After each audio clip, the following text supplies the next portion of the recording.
malaa dadku tusaalahay aad wax ugu fahmayo geynaan laba midho tusaale ama saddex tusaalaha tilmaamo nusuusta badanba ka tago nabigu calayhi salaatu wasalaam iyo quraysh sulxu xudaybiya heshiis bay wada galeen heshiiskii oo la wado oo aan weli la qorin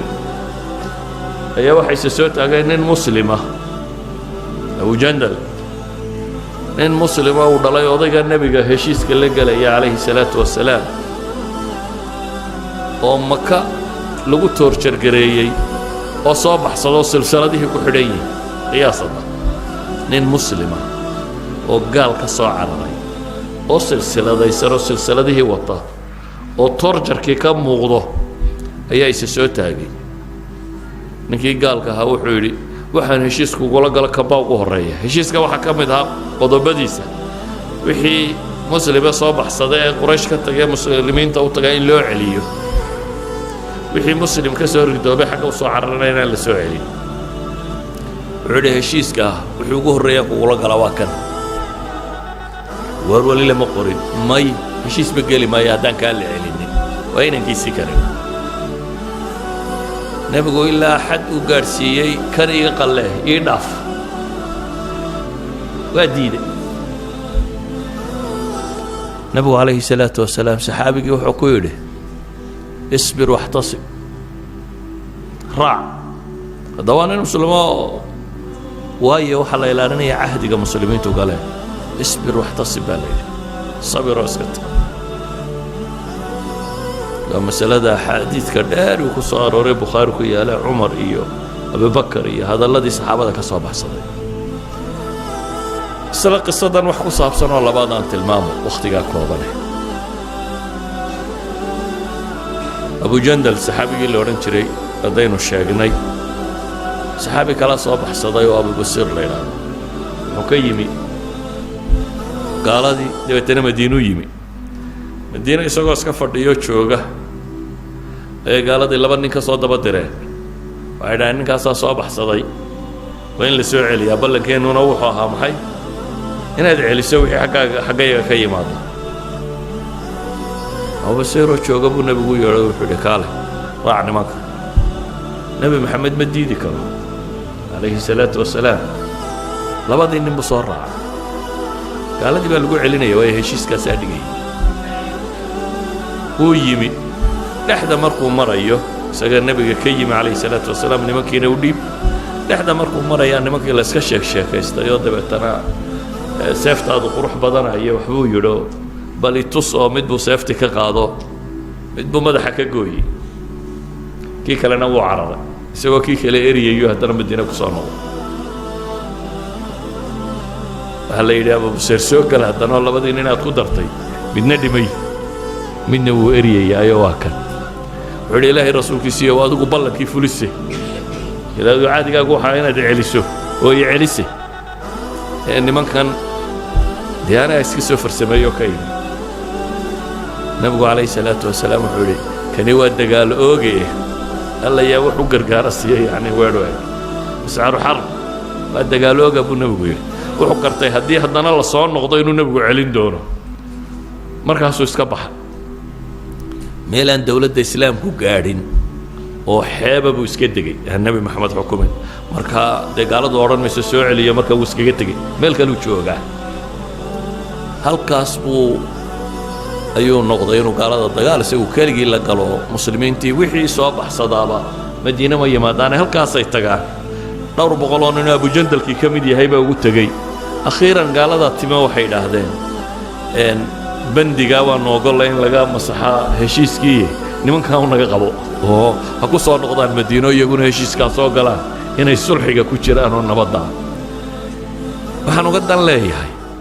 hadduu qofka muslimkii heshiis rabo inuu buriyo ma heshiiska adag baa jira dad muslimiina oo la dhibay oo saa loo rafaadinayo kaasuu aqbali waa maslaxad iyo waa kan iyo waxaas meesha kama socdaan heshiiskaad gasho waad gasho qiso saddexaad aan idin tilmaamo dagaalkii Badar markuu nabigu galay ee gaaladiina soo socoto waxaynu naqaanaa dagaalkaas ilaahay baa isku soo beegay laakiin saxaabadu kumay talagelin iyo nabigu inay dagaal galaan waxay moodayeen inay nimankii xoolahoodii qaatay safar ay leeyihiin inay iyaguna soo qabtaan bay ku tala jireen laakiin safarkiina waa baxsaday qurayshoo 1,000 nin oo fardahoodii iyo awrtoodaba wadataana dagaalkiiba yimaadeen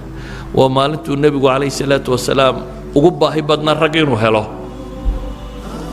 waa kii ilaahay baryayay lahaa ilaahayow intan haddii la halaaga maanta dunida dib lagugu caabudi maayo weedhihii nebi maxamed lahaa bay ka mid tahay yacni waa meel uu 300 oo nin iyo kusuur wato qolada kalena 1,000 ay yihiin ku 3 laabmaan waa meel iyagu aanay farda iyo awr iyo wixii loo baahnaa ee lagu dagaalgelayay aanay wadanin nimankanina hubkoodii iyo gaashaamadoodii iyo fardahoodiiba ay wataan idan waa mowqif xarij ah mowqif aad u adag laba saxaabo soo hijrooday oo aan dagaalka iyo warkanba ka warhaynin ayaa meeshii ku soo beegmay waa xudayfa ibnu alyamaan iyo aabihii xudayfa iyo aabihii Badar kamay qayb gelin sababtay uga qayb geli waayeenna waa tan iyagoo soo safray bay yimaadeen gaaladaa qabatay waxaa la yidhi xagaa ku socotaan waxay dhaheen Madiina aduu markii la wada hadlay waxaa la yidhi maya maxamed baa ku socotaan ciidanka halkan jooga war ciidan kuma soconna anagu Madiinaan ku soconnaa waxay dhaheen ballan noo qaada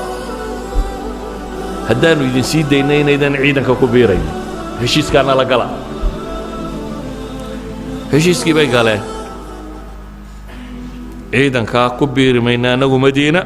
ayaannu qabanaynaa heshiiskaasaa lagu soo daayey dabeetana nebigii bay u yimaadeen calayhi salaatu wasalaam nebi maxamed oo ciidan u baahan bay la joogaan waa muslimiin gaala la ishaya waxay dhahaan ilaahay rasuulkiisiiyo dee nimankii waana qabteen heshiis baanaanu la gallay heshiiskiina saasuu sheegayaa maxaanu samaynaa wuxuu nebigu ku yidhi xadiiskii saxiixu muslim ku yaallay nafii lahum cahdahum ballankoodaan u oofinayaa ilaahayna waa u tala saaranayaa iska taga buu yidhi labadii nin saxaabi heshiiskay soo galeen sidoodaan ugu fulinayaa buu yidhi ma nebi maxamed baa ballanka buriya layga maqli maaye madiinadiina iska qabta baa la yidhi ilaahayna waa u tala saaranaya haddii mawaaqifta sidaa u adag uu nebi maxamed ilaaliya calayhi salaatu wasalaam mawaaqiftaa halista ah heshiisuu isagu galay iyo mid ay saxaaba soo gashayba miduu isagu galay iyo mid ay saxaaba soo gashayba mawaaqif dagaal oo adag oo uu rag u baahan yahay haddii uu fuliyey waxa ka sokeeya maxaad u malaynaysaa markaa kontraag baa mushtare iyo haweenay la guursaday iyo cuhuudda uu galo qofka muslimka ahi waa sidaa uu nebigu u sheegay laa diina lah diintu waa dhaqan iyo akhlaaq ma wato kaasi liman laa cahda lahu inuu nebi maxamed yidhaahdo qofka aan ballan lahayn qofka aan heshiis fulin qofka muslimkii markaa ama mid wacdiya ha noqdo uu yaboohay oo mustaqbalka ku saabsan ama mid uu saxeexay ha noqdo ama mid uu afka ka galay ha noqdo war heshiis ballan haddaad gasho oofi ballanka oofintiisu bay culammadu yidhaahdaan qadaaya alkhalaynta ugu badan leh waa iskaga mid inaad gaal la gashay iyo inaad muslim la gashay iyo inaad munaafiq la gashay waa iskaga mid waa gaalo oo waynu iska khiyaamaynaynaa war muslimku wax ma khiyaameeyo qadrigana kuma dhaco qadrigu waa ballan furow ta dadka waxa la gashay inaad xagga kale ka weydaanato bal axaadiistu waa kuwa tilmaamaya aakhiro kaasi isagoo liwaasita culamadu waxay dhahaa dabadaa loo suraa liwaagu dee waa calaamad bandiirad isagoo dabada ku sitoo imanaya ay ugu qoran tahay liwaaulqadr waa kii ballan furowga lahaa kii dadka khiyaameeyey aakhiro oo khalqigii ilaah oo dhammi taagan yihiin baad imanaysa adigoo xagga dambe ku wata calaamad bandiiradi kaa taagan tahay sheegaysa inaad tahay qofkii ballanka buriyey haddaba qur-aanka in badan baa ku aragteen aladiina yanquduuna cahd allah أوفوا بعهد الله إن بدن باكو أركتي الذين يصلون ما أمر الله به أن يوصل إن بدن باكو أركتي يدو إلهي تلماميو وإذا أخذنا ميثاقكم أو ميثاقهم إن بدن باكو وحاس أردمي وبلمو إلهي بلنك أدلق شيء فولي كو يا ربي بلن لك شيء قد لا إله إلا الله تري وحويا إله كريغا بانكو عابدا يا بلنك أسان قال محمد رسول الله مركز تري وحويا طريقي النبي محمد بانكو عابدا جيت كلا شيء حرماي فولي بلنك وحاد بلن مسلم كان لك شيء فولي مد قور هالنغضو مد باع مشتر هالنغضو مد مدحنمه هالنغضو مد كدوني هالنغضو وحاد بلن قشو فولي وانا الدين ما دام وقته كوبن يهي عمر ربون إن لفهم موضوع بلنكم إن أنا قال يا مسلم قال الله إن هداد بلن قشينات فرسو يا إنه الدين تكمد يهي يا النبي محمد عليه الصلاة والسلام سيدا وينيي إنه خطبتك استوى آخرين يا أنت بدن وآخري شريسا حديثك ست الماميو قرآن كان آيات كهدن سنانا أوروريا وبالمئة وكبدني الميثاق والعهد والوعد هي والعقد وهي كصابسا القرآن كصار وآيات وتربضن له ووحال وكل سوعيه قال يا مسلم يا منافق حديث الشيخ وآخرين ومغليسين صدح قفكي لقاها لين منافق يهي علامات المنافقين نيتين أما أفر قفكي لقاها لين يهي منافق خالصة وحكمدها عهدي la fuliyo duu qofku ballanka iyo cahdiga buriyo inaanu ahayn islaamnimadii sax ahaay xagga nifaaq amaliga inuu sii socdo idan nafyu al-iimaan meesha yaala culimadu waxay yiraahdaan ma nafyu diinkani wa nafyu al-kamaal bay culimadu u badan yihiin ama ay ku tilmaamaan laakiin de hadduu noqdo inaad laa ilaaha illa allah buriso wuxuu noqonayaa nafyu al-iimaankii rasmiga ahaa hadduu noqdo cahdigaad ilaahay la lahayd inaad buriso ama nabi maxamed la lahayd si dhaba inaad u buriso meel khatar u gaadhaya idan cuhuuddu meel sare oo nafyu al-iimaanka gaadhi kartana way yeelan kartaa iyo diin bayn laga anfiyo meel ka hooseeyana way leedahay laakiin naqdigu marnaba islaamnimo kuma qumana waxaan ku soo koobayaa markaa ilaahay intaad ka cabsato iska hubi waxaad gelayso wixii aad ballan gelayso ama cahdi gelayso mid shaqo ha ahaado mid guur ha ahaado mid dowladnimo ha ahaado mid madaxad la galaysa ha ahaado mid aad gaal la galaysa ha ahaado wuxuu doonaba noqdo iska hubi haddaad se gasho oo saxeexdo ha burinin cahdiga ha burinin